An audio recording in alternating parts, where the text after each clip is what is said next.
Lord. Thank you. Pabili doon na rin guys. Kulutan ka.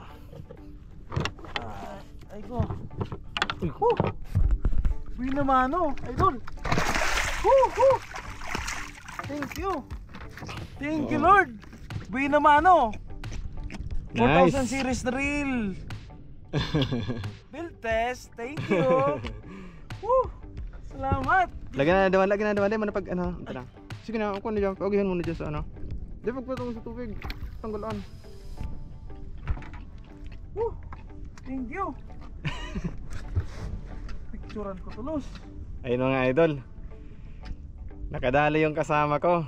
Talakitok. Nag-jigging siya.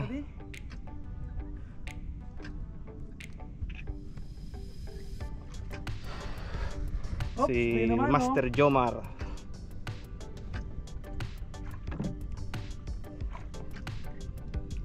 Sayang di natin nakuhanan ng mahaba yung gandang laban nila.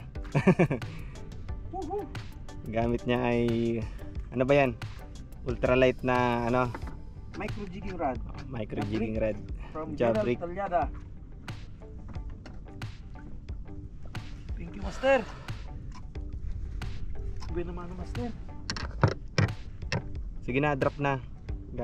Baka may igwapan dyan. Nakulaan ka iba ka.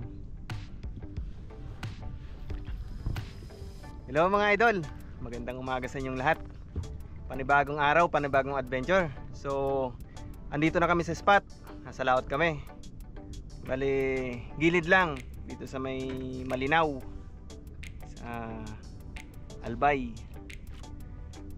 May kasama ko yung kaibigan ko.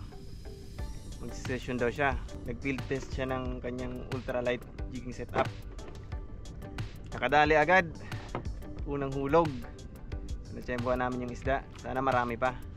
Okay guys, kadawi tayo ng kwan. Good size na isda. Siguro around 2 kilos to. 40 grams metal jig, 20 pounds fluorocarbon leader, 20 pounds braid Mamsi P1.2 and Jabrick ultralight jigging series from Gerald Talyada. 4,000 series na reel for field test. Ultegra, Shimano Ultegra. Ano gano'n? Pilisun mo. Ibaba mo pangkamot mo. Malumuyin mo sana. Yun. Ayun mga idol oh. Nahuli ni Master Jomar sa kanyang Thank you Lord. jig. Mga 2 kilos. 2 kilo. So, ayun mga idol. Shout out kay Rolly Masi. Pare jamming.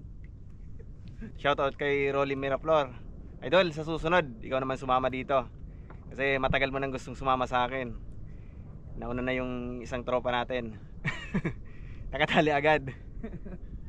So, abang-abang na lang mga idol. Sana makadali pa kami. Yun mga idol. Nagahuli na naman si Master. Ay, tanggal. Sayang. Natanggal. Natanggal. Uy. Ayan. Sayang. Tanggal. Sige, drop lang. So, ayun mga idol. Uuwi na kami. Nag-field test lang kami ni Master.